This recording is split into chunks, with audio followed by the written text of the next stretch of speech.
కర్నూలు జిల్లా వైసీపీలో కీలక పరిణామం చోటు చేసుకుంది. మంత్రి ఆనం రామనారాయణ రెడ్డిని కలిసింది వైసీపీ నాయకురాలు బుట్టా రేణుక. ఇటీవల ఎన్నికల్లో ఎమ్మిగనూరు నుంచి పోటీ చేసి ఓడిపోయారు బుట్టా రేణుక. 2014లో సైతం వైసీపీ ఎంపీగా గెలిచి టీడీపీకి మద్దతుగా నిలిచారు. కానీ తిరిగి 2019 ఎన్నికలకు ముందు వైసీపీలో చేరిపోయారు.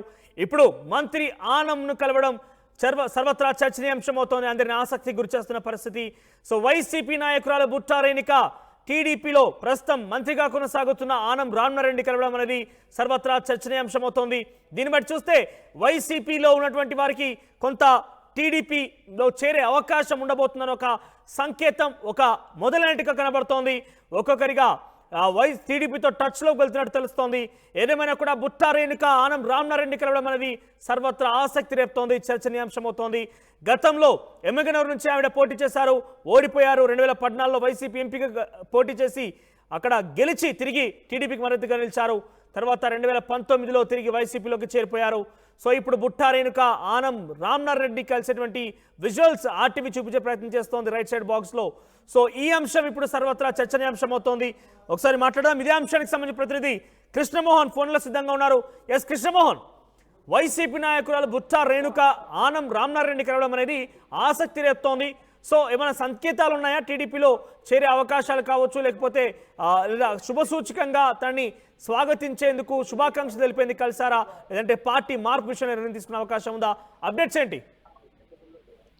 మనోజ్, బేసిక్ గా ఇది చాలా కాకతీయంగా జరిగిన పరిస్థితి. ఎందుకంటే గేట్వేలో ఆల్రెడీ మంత్రి దేవాదాయ శాఖ మంత్రి ఆనం రామనారాయణ రెడ్డి ఆయన గడిచిన ఒక వారం రోజులుగా ఆయన అక్కడే ఉంటున్నారు. ఎందుకంటే ఆయన మంత్రిగా బాధ్యతలు ఈ రోజు తీసుకుంటున్నారు. ఆయన మంత్రిగా బాధ్యతలు తీసుకుపోయే సమయానికి బుట్టా రేణుక కూడా కాకతాళీయంగా అదే హోటల్లో దిగడం, ఆమె కూడా ఈరోజు వైసీపీ మీటింగ్ ఉంది కాబట్టి 10:30కి అక్కడికి వెళ్లే ప్రయత్నంలో భాగంగానే ఎదురుపడ్డప్పుడు నమస్కారం చెప్పుకోవడం, పరిచయం మాట్లాడుకోవడం తప్పితే ఇక్కడ దీంట్లో పెద్దగా ఆలోచించాల్సింది లేదు. లోతుగా వెళ్ళి అప్పుడే పార్టీ మారుతారా, లేదు పార్టీతో ఏమైనా సంకేతాలా అనే వ్యవహారం అయితే అక్కడేం జరగలేదు. ఆ చర్చ కూడా లేదు. క్యాజువల్ గా మాట్లాడారు, ఎదురు కనపడ్డారు. బుట్టా రేణుక ఆనం రామనారాయణ రెడ్డి గారు నమస్కారమా, బాగున్నారా అని చెప్పి అన్నారు. సేమ్ టైం ఈయన కూడా బాగున్నానన్నా అని చెప్పి మాట్లాడారు. అంతటితో మళ్ళీ ఈయన ప్రమాణ స్వీకారానికి, అంటే ఈయన బాధ్యతల స్వీకారానికి ఆనం రామనారాయణ రెడ్డి వెళ్ళిపోయారు. అలాగే సేమ్ టైం ఈమె కూడా మీటింగ్ కి బయలుదేరే పరిస్థితి. అయితే దీంట్లో రాజకీయ పార్టీలు మారుతున్నారా లేదా అనే చర్చ రాలేదు. దానికి సంబంధించిన వ్యవహారం కూడా అక్కడ ఏం జరగలేదు. కాకపోతే క్యాజువల్ మీట్ అయితే జరిగింది. అక్కడ స్థానికంగా ఉన్న కొంతమంది నేతలు వాటిని ఫోటోలు తీశారు. ఇద్దరు కూడా ఆ గేట్వే హోటల్లో ఆల్రెడీ రామనారాయణ రెడ్డి గారు మొదటి నుంచి ఆ గేట్వే హోటల్లోనే ఉన్నారు. ఈమె ఈ రోజు ఉదయాన్నే దిగి అక్కడ రెడీ అయ్యి మళ్ళీ మీటింగ్ కి బయలుదేరే సందర్భంగానే వాళ్ళిద్దరి మధ్య కాకతాయంగా జరిగిన సందర్భం తప్పితే దీంట్లో పార్టీలు మారేది అంటే మనం చూసాం. గతంలో కూడా ఆమె ఒకసారి పార్టీ మారి తెలుగుదేశానికి వెళ్ళి మళ్ళీ వైసీపీలోకి వచ్చారు. ఎమ్మిగనూరు నుంచి కూడా పోటీ చేసిన పరిస్థితి. కొంత పరిచయాలు ఉంటాయి కాబట్టి పరిచయాల్లో ఆయన కూడా మంత్రిగా ఆయనకి అవకాశం వచ్చింది. మంత్రిగా దేవాదాయ శాఖ మంత్రిగా వెళ్తున్నారు కాబట్టి అక్కడ కంగ్రాట్స్ చెప్పడం, విష్ చేయడం తప్పితే వాళ్ళ మధ్య ఎటువంటి పరిస్థితులు అయితే జరగలేదు అనేది సమాచారం. తర్వాత ఎటువంటి పార్టీకి సంబంధించిన కానీ అటువంటి చర్చ ఏమీ జరగలేదు.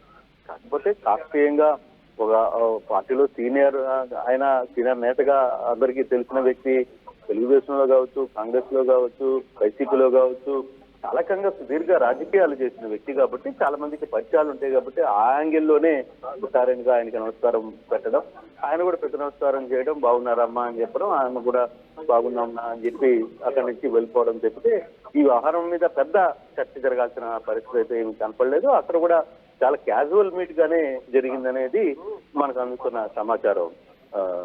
Manoj, right, thank you Krishnamohan. Overall గా బుట్టా రేణుక ఆనం రామనారాయణ రెడ్డి కలవడం అనేది చర్చనీయాంశం అవుతోంది. వైసీపీ ఎమ్మిగనూరు నియోజకవర్గం నుంచి పోటీ చేసి ఓడిపోయారు బుట్టా రేణుక. అయితే కర్నూలు జిల్లాలో పెద్ద ఎత్తున ఈ వార్త ప్రచారం జరుగుతోంది. పార్టీ మార్పు జరగబోతోందంటూ కూడా తెలుస్తున్నట్టుగా పెద్ద ఎత్తున ప్రచారం జరుగుతోంది. కానీ ఇదంతా కేవలం ఒక సర్వసాధారణటువంటి కలయిక మాత్రమే. గతంలో వారికి ఉన్నటువంటి పరిచయం మీదే వారు కలిశారు. గతంలో ఆనం రామనారాయణ కూడా వైసీపీలో పనిచేసి చివరి నిమిషంలో టీడీపీలో చేరిపోయారు. కాబట్టి వారికి ఉన్నటువంటి సాన్నిహిత్యం పరిచయం మేరకే భేటీ అయ్యారనేది కొంత తెలుస్తోంది. సో ఏదేమైనా కూడా బుట్టా రేణుక ఆనం రామనారాయణ రెడ్డి కలవడం అనేది సర్వత్రా చర్చనీయాంశం అవుతోంది. వైసీపీ నాయకులు టీడీపీ శ్రేణులు కలవడం అనేది ఒక బిగ్గెస్ట్ హ్యాపెనింగ్గా చూడాలి ఇప్పుడు. ఎందుకంటే ఇటీవలనే వైసీపీ ఘోర పరాజయాన్ని ఎదుర్కొంది. ఇన్ఫాక్ట్ చాలా మంది ఓటమి పాలయ్యారు. కేవలం 11 స్థానాల్లోనే వైసీపీ తన సత్తా చాటే ప్రయత్నం చేసింది. చాలా వరకు చోట్ల కూడా చాలా ఘోర పరాజయాన్ని ఎదుర్కొన్న పరిస్థితి. సో ఈ నేపథ్యంలోనే వైసీపీ నాయకుల్ని టీడీపీ ఆకర్షిస్తోందా, లేదంటే వైసీపీ నాయకుల ప్రత్యామ్నాయ మార్గంలో రాజకీయ భవిష్యత్తు కోసం టీడీపీ వెంట వెళ్తున్నారా ఏమో. కానీ ఒక్కొక్కరిగా అక్కడక్కడ పలు చోట్ల క్షేత్రస్థాయిలో ఉన్నటువంటి స్థానిక సంస్థల ప్రజాప్రతినిధులు కావచ్చు, లేకుంటే second cadre third cadre leader కూడా వైసీపీ టీడీపీ నాయకులతో కలవడం కావచ్చు, వాళ్ళకి శుభాకాంక్షలు తెలపడం కావచ్చు, వాళ్ళని కొంత వాళ్ళకి స్వాగతించడం కావచ్చు చూస్తుంటే కొన్ని సంకేతాలు వినిపిస్తున్నాయి. కానీ ఈ కలయిక మాత్రం కేవలం సర్వసాధారణంగా జరిగిందంటూ కూడా చెప్తున్నారు. ఓవరాల్గా ఏదేమైనా కర్నూలు జిల్లా వైసీపీలో ఒక ఆసక్తికర పరిణామం చోటు చేసుకుంది. మంత్రి ఆనం రామనారాయణ రెడ్డిని ఎమ్మిగనూరు నుంచి పోటీ చేసిన బుట్టా రేణుక కలవడం అనేది సర్వత్రా చర్చనీయాంశం అవుతోంది.